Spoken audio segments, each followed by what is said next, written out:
نحمدہ ونصلی ونسلم علی رسولہ الکریم اما بعد فاعوذ باللہ من الشیطان الرجیم بسم اللہ الرحمن الرحیم یا صاحب الجمال و یا سید البشر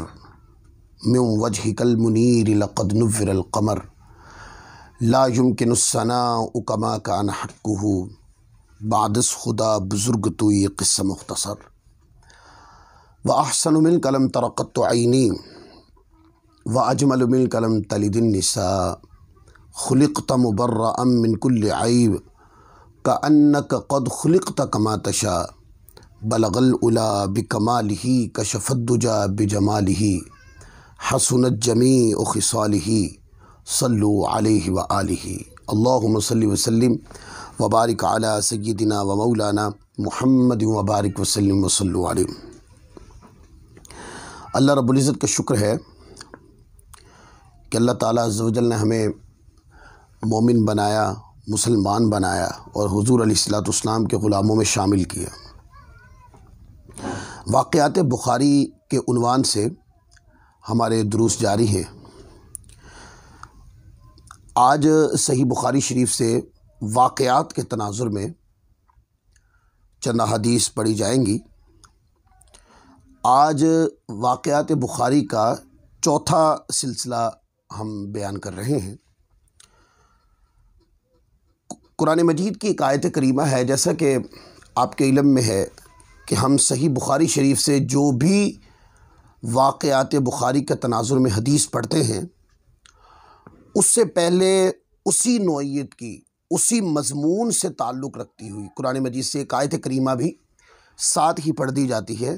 تاکہ ہمیں قرآن مجید سے بھی وہ مضمون پڑھنے اور سننے کو مل جائے۔ قرآن مجید کے اندر ایک آیت کریمہ ہے، اللہ رب العزت نے ارشاد فرمایا، پارہ نمبر 30 سورہ انشقاق کے اندر، فَسَوْفَ يُحَاسَبُ حِسَابًا يَسِيرًا، اللہ تعالیٰ فرماتا ہے اس دن ان قریب سہل حساب لیا جائے گا۔ اور بِیَدِکَ الْخَیْرُ اِنَّکَ عَلیٰ کُلِّ شَیْءٍ قدیر، پارہ نمبر 3 سورہ آل عمران آیت نمبر 26،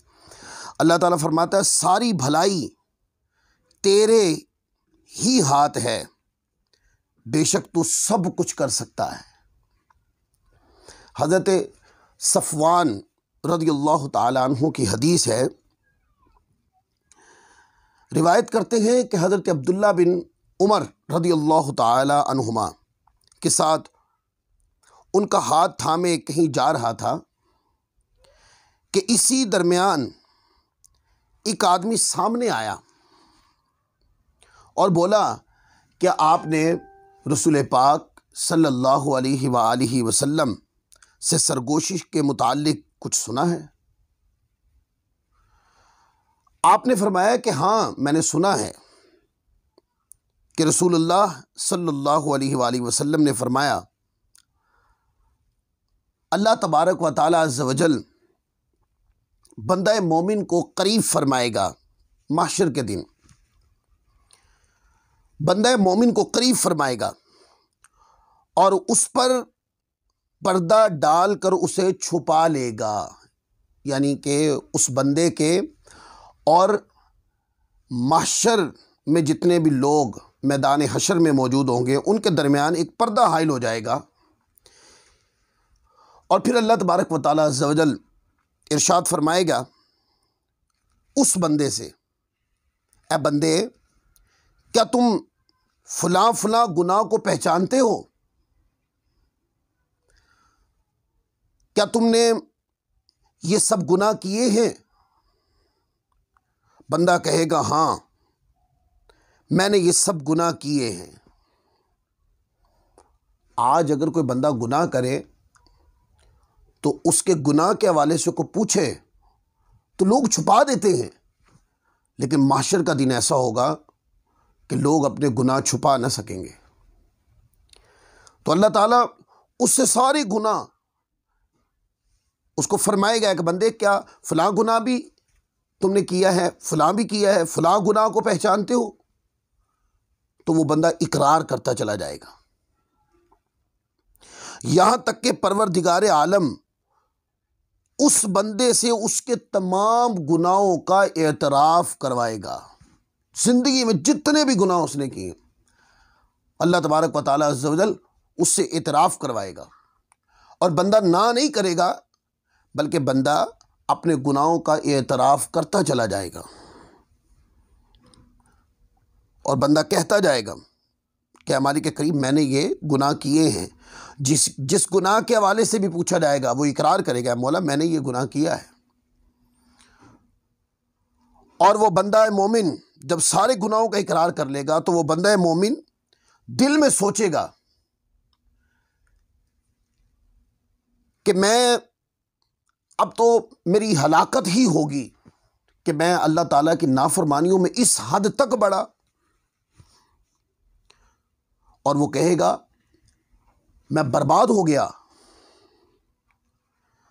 اس کے بعد اللہ تبارک و تعالیٰ عز و جل کی بارگاہ سے ایک اعلان ہوگا، اللہ تبارک و تعالیٰ کی بارگاہ سے اعلان ہوگا سترتها علیک فی الدنیا وانا اغفرها لک اليوم فیعطا کتاب حسناتہ، یہ حساب، یہ اعلان ہوگا۔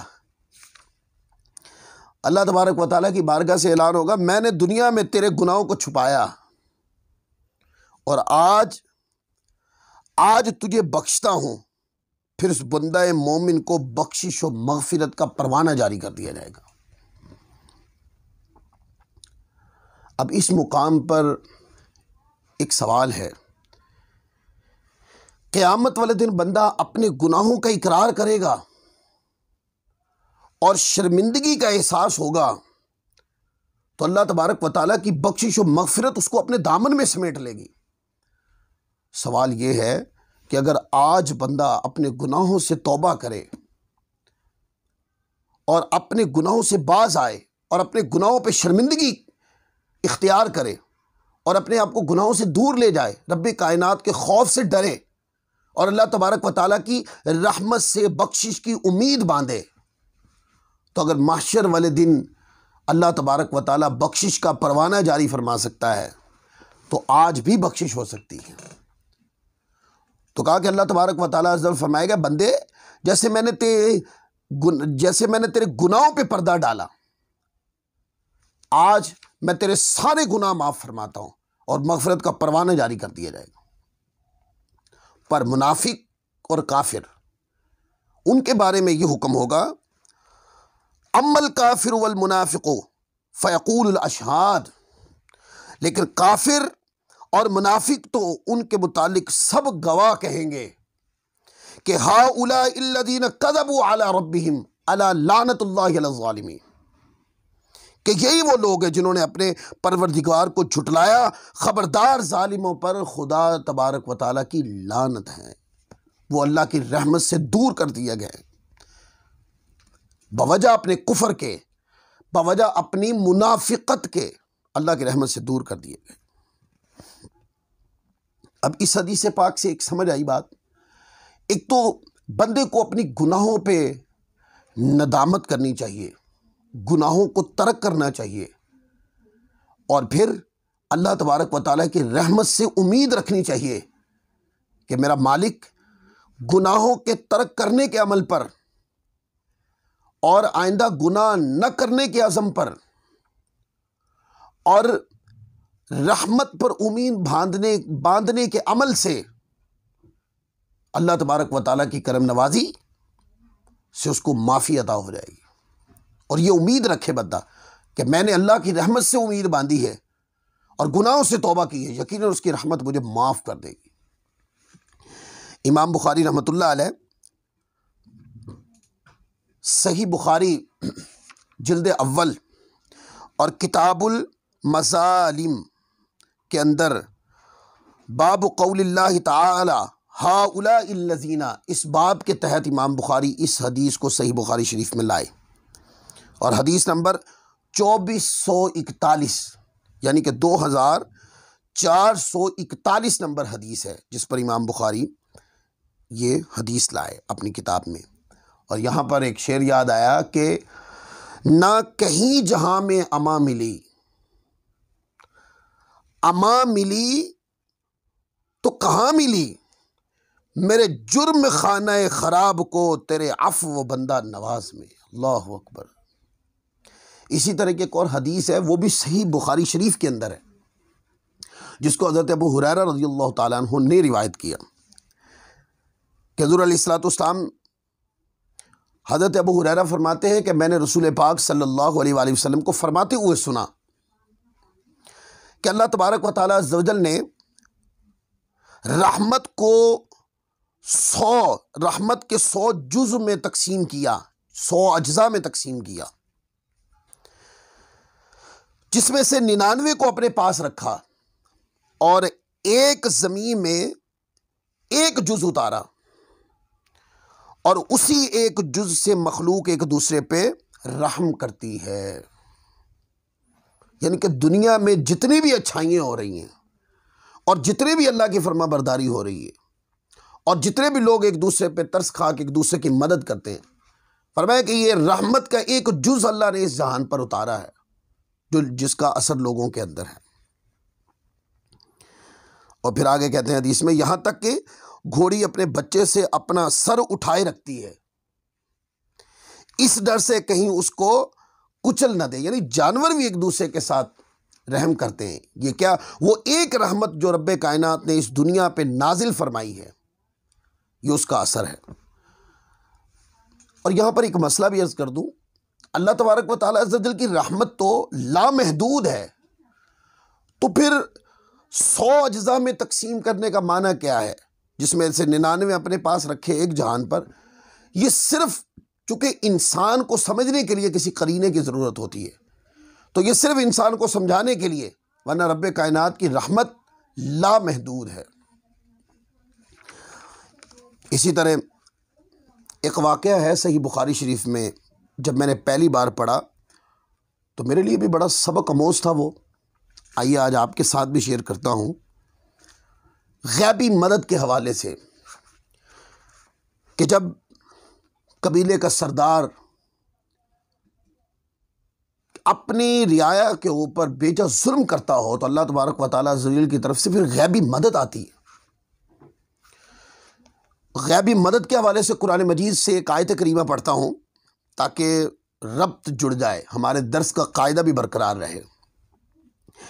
قرآن مجید کے اندر ایک آیت کریمہ ہے، إِن يَنْصُرْكُمُ اللَّهُ فَلَا غَالِبَ لَكُمْ وَإِن يَخْذُلْكُمْ فَمَنْ ذَا الَّذِي يَنْصُرُكُمْ مِنْ بَعْدِهِ وَعَلَى اللَّهِ فَلْيَتَوَكَّلِ الْمُؤْمِنُونَ، پارہ نمبر 4 سورۃ آل عمران، آیت نمبر 160۔ اللہ تبارک و تعالیٰ عز و جل ارشاد فرماتا ہے، اگر اللہ تمہاری مدد کرے تو کوئی تم پر غالب نہیں آ سکتا، اور اگر وہ تمہیں چھوڑ دے تو ایسا کون ہے جو پھر تمہاری مدد کرے، اور مسلمانوں کو اللہ ہی پر بھروسہ چاہیے۔ اس پر ایک واقعہ ہے، ایک لونڈی کا واقعہ صحیح بخاری شریف میں، جو اکثر سیدہ عائشہ صدیقہ رضی اللہ تعالیٰ عنہ کے پاس آیا کرتی، اور وہ اپنا واقعہ بھی سنایا اس نے۔ تو اس واقعے کو پھر صحیح بخاری میں سیدہ عائشہ صدیقہ رضی اللہ تعالیٰ عنہ نے روایت کیا ہے۔ ام المؤمنین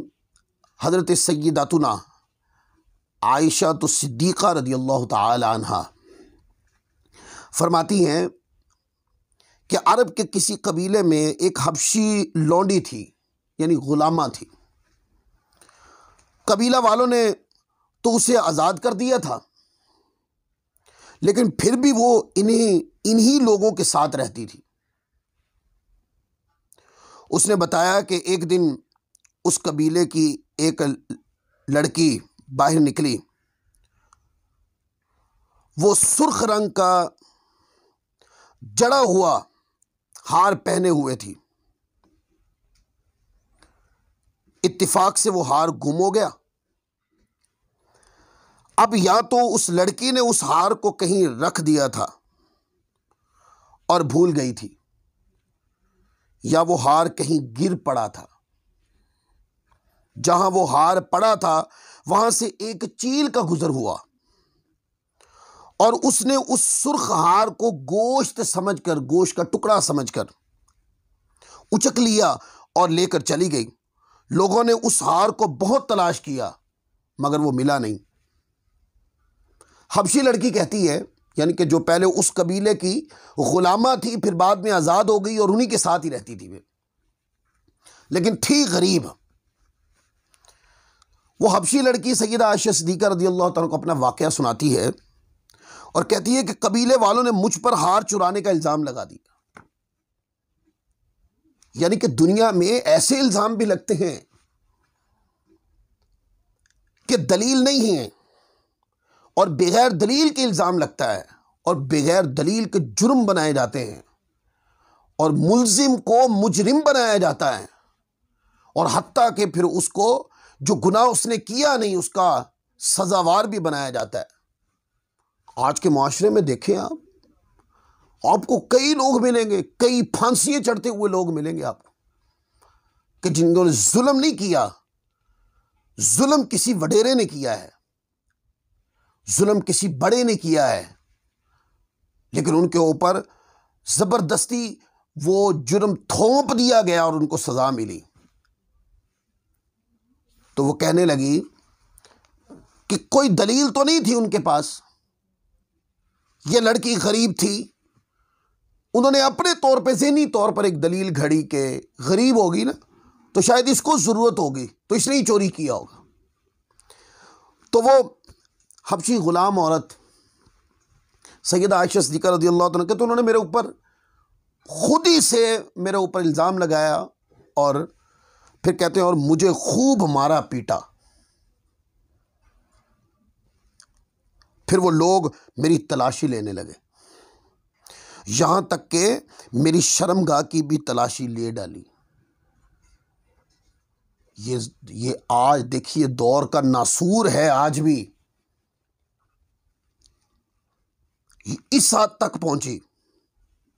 کسی کی اس طرح توجہ نہیں گئی کہ ہم نے اس کے اوپر جو جرم ثابت کیا ہے کوئی قرینہ موجود ہے، کوئی دلیل ہے ہمارے پاس۔ محض ایک شک کی بنیاد کے اوپر مارنا، پیٹنا، اور حتیٰ کہ کسی کو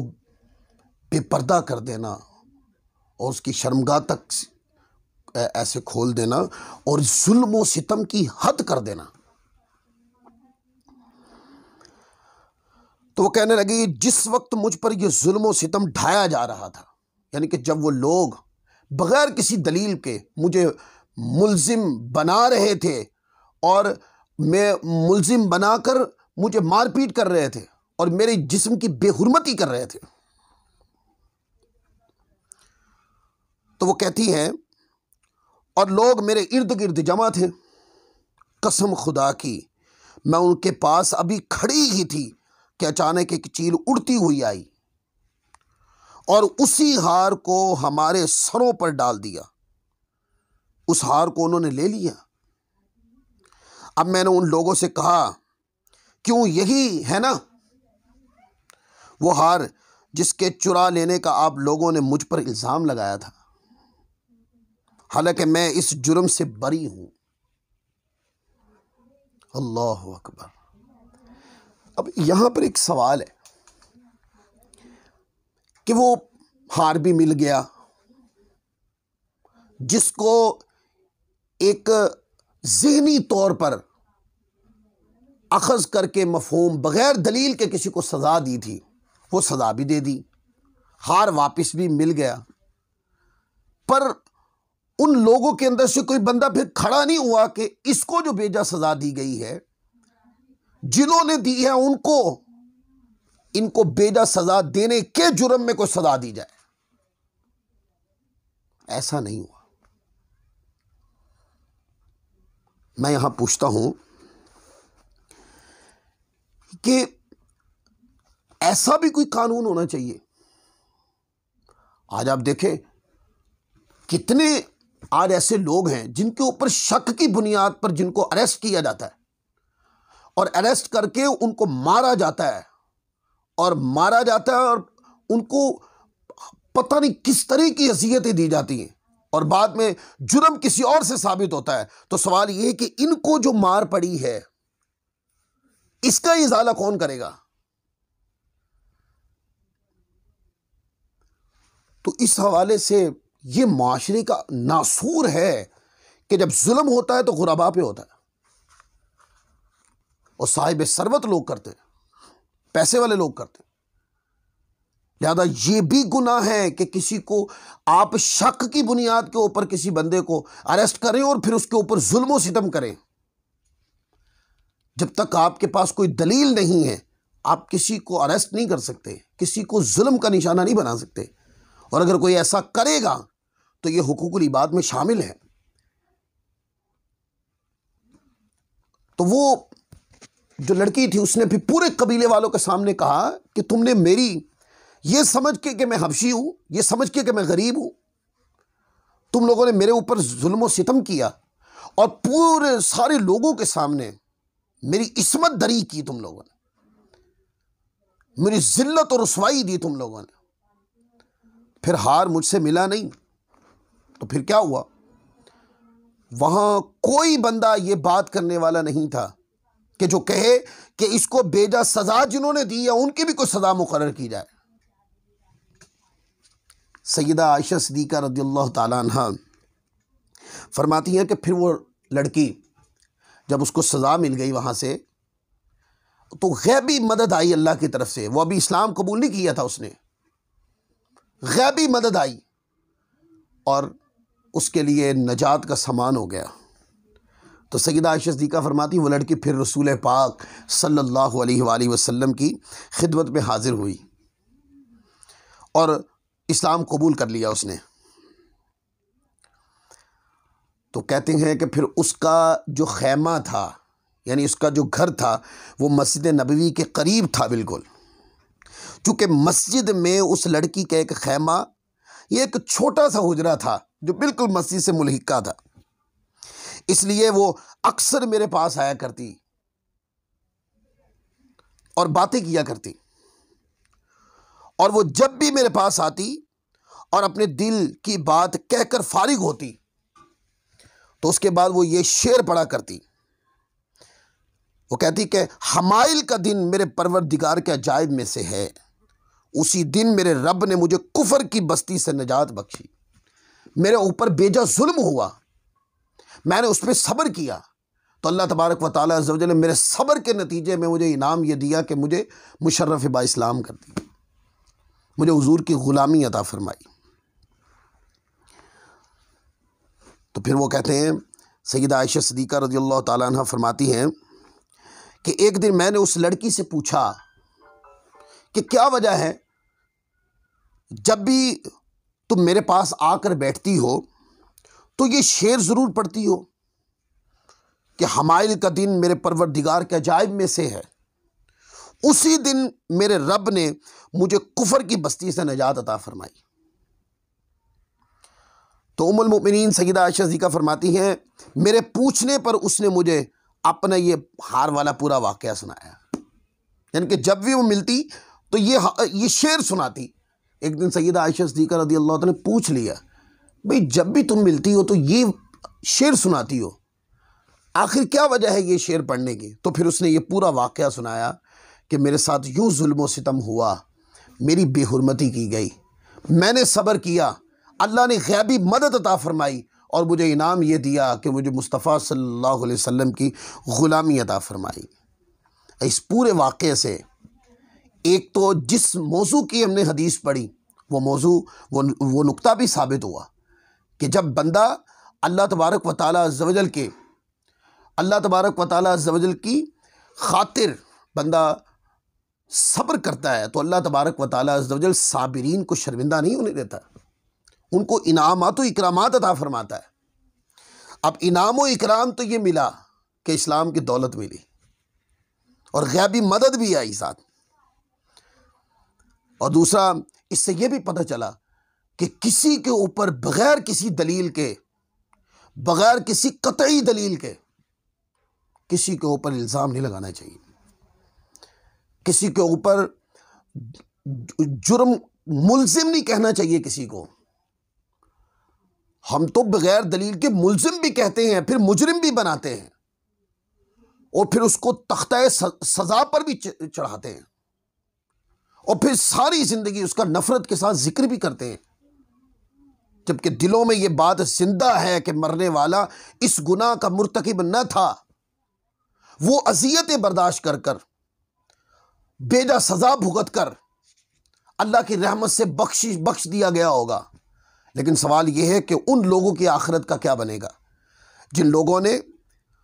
کسی کو بیجا ملزم بنایا اور ملزم سے پھر مجرم بنایا اور مجرم سے پھر ان کو تختہ پھانسی پر چڑھا دیا۔ لہذا معاشرے کے اندر ان چیزوں پہ غور و خوض ہونا چاہیے، یہ لوگوں کو اس موضوع پر اپنی اصلاح کرنی چاہیے۔ قرآن مجید کے اندر ایک آیت ہے کہ اپنے طور پر کہ شاید اس نے کیا ہوگا، یہ بھی ایک بیماری ہے، یا کسی نے بتایا کہ اس نے کیا ہوگا۔ قرآن مجید فرماتا ہے یا ایھا الذین آمنوا اجتنبوا کثیرا من الظن ان بعض الظن اسم ولا تجسسوا ولا یغتب بعضکم بعضا، ولا تجسسوا، یہ لفظ ہے قرآن مجید کے اندر۔ کیا ایمان والو، بہت گمانوں سے بچو، بے شک کوئی گمان گناہ ہو جاتا ہے، اور عیب نہ ڈھونڈا کرو، بیجا عیب نہ ڈھونڈو۔ میں یہاں پر ایک مشورہ بھی دے سکتا ہوں کہ سوال ہے کہ بندہ اگر کہے کہ میری عیب نکالنے کی عادت نہیں جاتی، یہ عادت ختم ہو سکتی ہے اگر ہم کسی کے عیب دیکھنے کی بجائے اپنے عیب دیکھنے لگ جائیں، اپنے عیب دیکھنے لگ جائیں تو ہماری اصلاح ممکن ہے۔ لہذا صبر خدا کو پسند ہے، ظلم خدا کو پسند نہیں۔ کسی کے ساتھ سخت رویہ اختیار کرنا خدا کو پسند نہیں، محبت کرو تو وہ خدا کو پسند ہے۔ کسی کو ذلت دینا یہ خدا کو پسند نہیں، کسی کو عزت دینا یہ خدا کو پسند ہے۔ کوئی بندہ کسی بڑے عہدے پہ فائز ہے، یہ تو امتحان ہے اس کا کہ وہ اپنی رعایا کے ساتھ عدل کرتا ہے کہ نہیں، اور اگر وہ رعایا کے ساتھ عدل ہی نہ کرے تو یہ بڑا عہدہ دنیا میں تو اس کی ٹھاٹ پھاٹ ہے، لیکن آخرت میں تو اس کو ذلیل کر دے گا، ذلت اور رسوائی کرے گا، اس کو ذلت اور رسوائی کی گھاٹ اتار دے گا یہ۔ لہذا جتنا ہو سکے معاشرے کے اندر حسن سلوک کو عام کیجیے، لوگوں میں محبت، بھائی چارہ، لوگوں کے اوپر بیجا ظلم کرنے سے باز آئیں، لوگوں کے ساتھ لوگوں میں نفرتیں جو پھیلاتے ہیں ان لوگوں کی اصلاح کا باعث بنیے۔ کوئی چھوٹا ہو یا بڑا، عزت نفس تو سب کی برابر ہوتی ہے۔ لہذا کسی کو یہ سمجھ کے کہ یہ غریب ہے، اس کو جتنی بھی ذلت دی جائے کوئی بات نہیں، کوئی غریب ہے یا امیر ہے، ہیں دونوں انسان، دونوں مٹی سے ہی بنے ہیں۔ جو امیر ہے وہ کبھی غریب بھی تھا۔ لہذا ایک دوسرے کی عزت نفس کو اچھالنے سے پرہیز کریں، کوشش کریں کہ جتنا ہو سکے کوئی غریب ہو یا امیر ایک دوسرے کو عزت دے، ایک دوسرے سے نرمی سے پیش آئیں، ایک دوسرے کو شفقت دے۔ تو آج کا سبق، آج کا درس اسی مقام پر ہی ہم ختم کرتے ہیں کہ اللہ تعالیٰ کی رحمت سے امید باندھنی چاہیے اور اللہ کی فرما برداری کے کام کرنے چاہیے۔ صبر کرنے والے بندے اللہ تبارک و تعالیٰ عز و جل کو پسند ہیں، اور ظلم کرنے والے سے رب کائنات ناراض ہوتا ہے۔ اور کسی کی کمزوریاں نکالنے کی ٹو میں نہیں رہنا چاہیے، بلکہ اچھائیاں دیکھیں اور اچھائیوں کی تعریف کریں۔ اللہ تبارک و تعالیٰ عز و جل کی بارگاہ میں یہ دعا ہے، اللہ تبارک و تعالیٰ عز و جل ہمیں اپنے برگزیدہ بندوں میں شامل کرے اور ہماری بے حساب مغفرت فرمائے۔ وما علینا الا البلاغ المبین۔